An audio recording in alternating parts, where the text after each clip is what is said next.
We're all set for game two. And immediate runs, and it's going to be a boundary through the offside. Fraser McGurk throws his hands at it. Was at a catchable height, but no gully or backward point really in place. The man's quite square there. Least get point.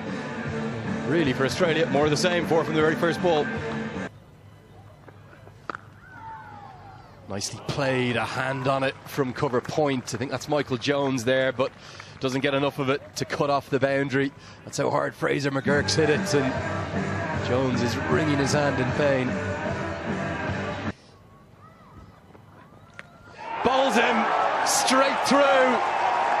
Hero one day, and it's literally 0 the next for Travis Head. It's a little nip backer. Great plans from Curry. He leaps with delight, and he brings the Scottish crowd to life.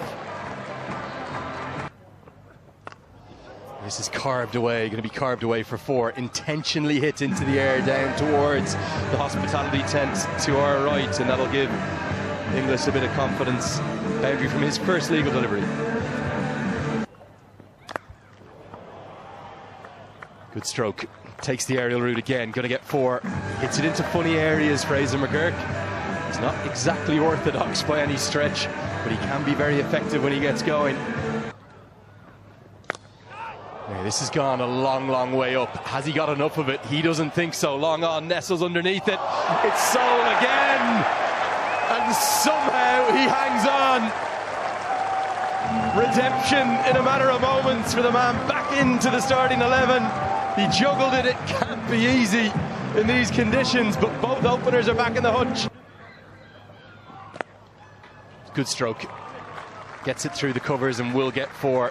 Just giving himself a bit of room outside leg stump. He breaks the pressure that was building on him. 3 consecutive dots, and now it's a first boundary for Cameron Green. That's an outstanding stroke, and it's going to go all the way. Immediate innovation from Inglis, who just scoops it over his shoulder, gets into position early. It was a back of a length delivery from Brad Whale.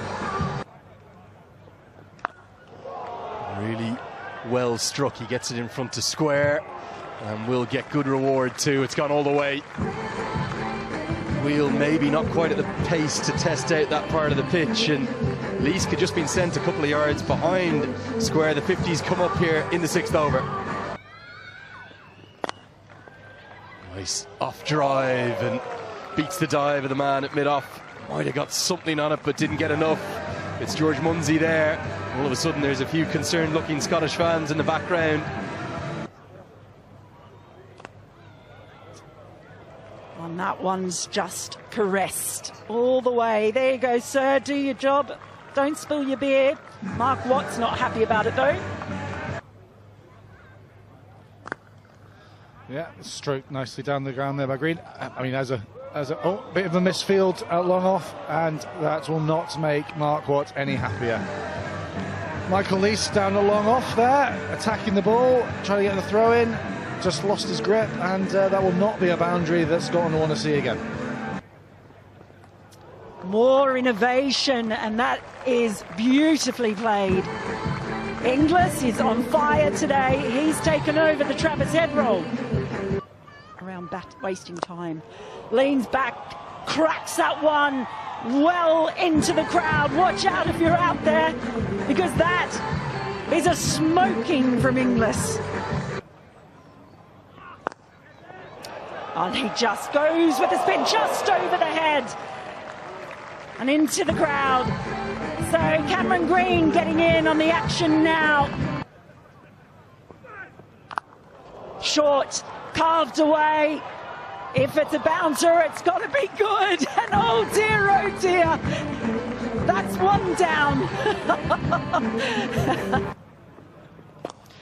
Well, he carves that one away, and that's going to be a 1 bounce 4. So Curry getting a little bit of treatment now, coming back into the attack and not getting as much assistance. That's gone straight up. This should be out. It's in the air for an age, and it's taken. Brad Curry does strike again. It is his day here in Edinburgh, and removes the dangerous Green. Volley handling change has worked. And he goes down the track this time. It's going to be a test for Jones and that shoulder. He won't have to test it because the shot is too good. This time just playing across the line, splitting the fielders in the outfield. And that's in the hospitality tent. I think he has spilled his beer. It's a red wine. 7 overs left. As Greaves comes back in, drags one down, and he's pumped. Well, a long, long way.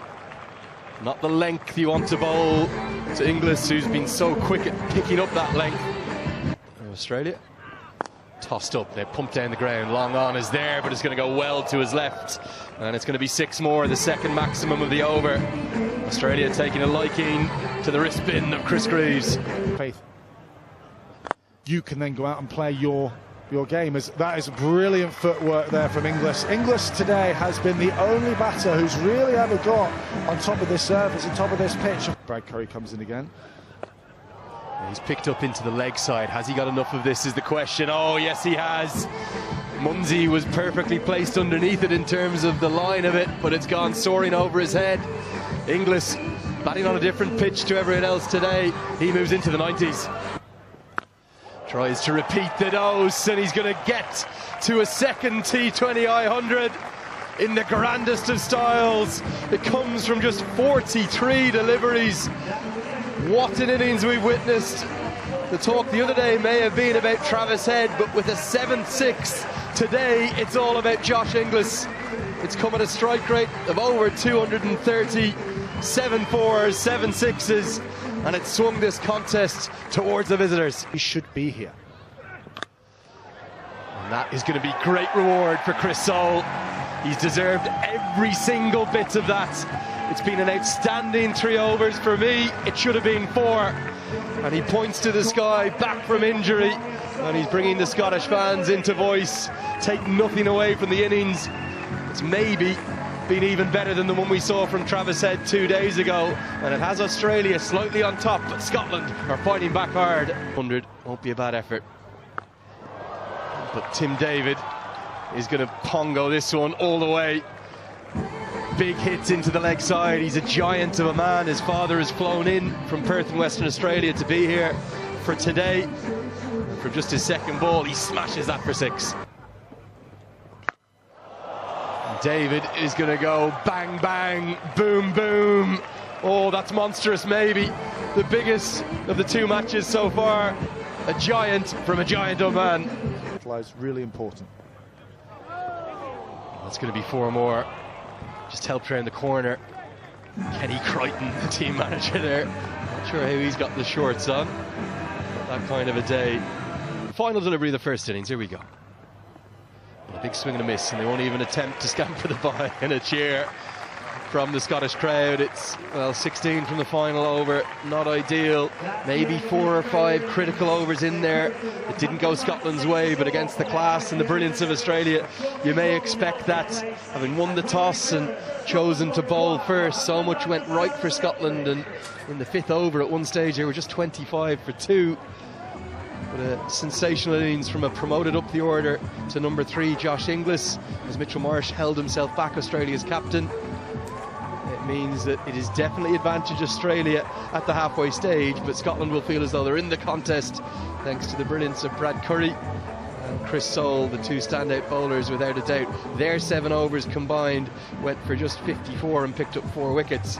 The rest were a lot more costly, and Richie Berrington might be left wondering if he got every decision right in that first innings. But the one thing he will know for certain, he'll need his side to bat well, and it'll be 197 to win and square the series. 10 runs or so required per over. Can Scotland do it? Here we go. Immediately into the surface.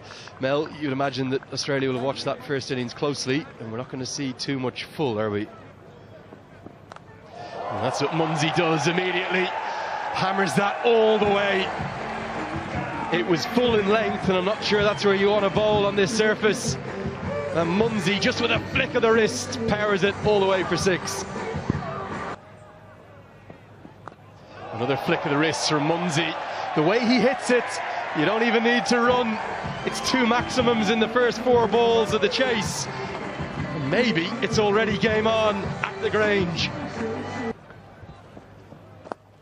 Now through the offside, it's going to be a couple of bounces and skipping away off the surface for 4 more. He is quite simply awesome to watch. Now this is a top edge.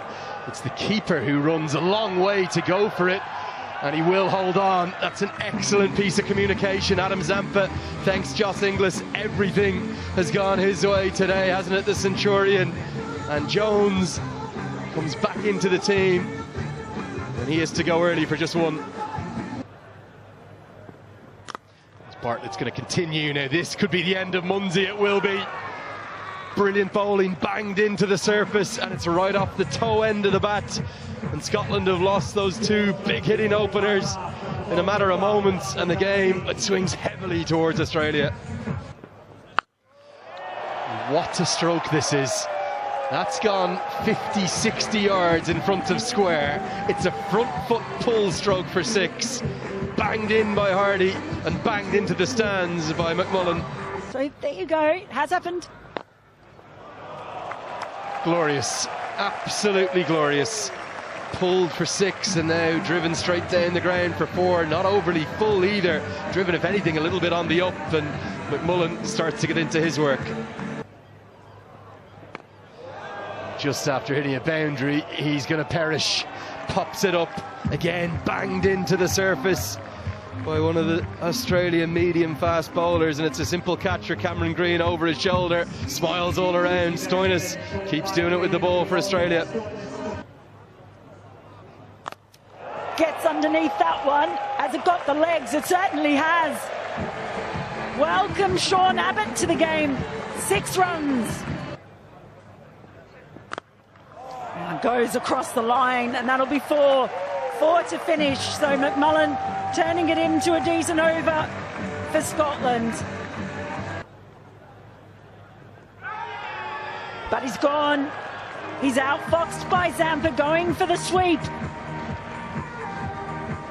And the pressure on Scotland increases now with the departure of Charlie Teare. Green back in.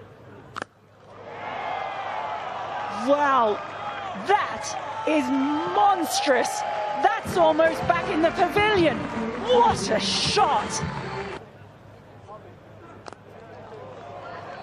And I mentioned before, Michael Lease, he only bats one way, and that is with boundaries. First one for Leask. I think this might be where Scotland look to attack with these 2 now together at the crease. Well, down the track to Adam Zampa, and that is 6 more. This is some show, and don't the crowd love it? Oh, that is a fine stroke again, and it's 4 more. The fans are getting to do a bit of fielding today. Oh, some innovation now. He's playing it everywhere. What a knock this is from Brandon McMullen. Oh, down the track, but Tim David is out there, and he takes a brilliant running catch. Outstanding work at full pace by Tim David. And just when he was looking incredibly dangerous, McMullen departs. Slower ball. Now, has Leask picked this? He might have, but he's picked out the man. Fraser McGurk at deep mid-wicket, who takes a good catch. Just couldn't quite get the strike, could he? Leask, and another one falls, and well, there's shades of the first T20, getting to a good position after 11 or 12 overs and not being able to kick on. Ramped around the corner. One of the funny areas that Reeves likes to hit is over his shoulder. He will get 4 and a punch of the gloves, with Mark Watt to smile on his face. 14 bowled, 115 for 6. Bowls in. Well, he's unlucky, isn't he, Mark Watt? It's come off maybe an inside edge and the thigh pad. He can't believe it. But he was shuffling around the crease. Green followed him very cleverly, and he gets to reward his first wicket today. Crushed by Australians' brilliance. And that's going to be 2 and 2. Top of off is hit. The best place to hit as any bowler. Quick or slow, and that was express pace. Soul had a big heave-ho at it, and he loses his off stump. Stoinis looks for a third wicket, and he should get it. He's been so canny, he's been so effective, and Brad Wheel, well, he's hit it not an awfully long way altogether. Not a day for him to remember, to be honest. He was expensive with the ball, 4 overs, none for 51. Really kicked off. That's going to be that. Chris Creeves can only pick out the man at fine leg, and it's a remarkable collapse from Scotland that will give Australia the series. Stoinis does get 4. He's had a good day, so too is Joss Inglis, and in general, so too have Australia. This tour of Scotland and Australia is going to start with some Australian silverware, the tour of Scotland and England even. It's been quite brilliant from the men with the baggy greens on their head. They've been so good. They've closed out what is going to be a second big victory today. The margin is going to be 70 runs exactly. Go 2-0 up, a perfect 2-0 in the series. They'll look to round out a clean sweep tomorrow.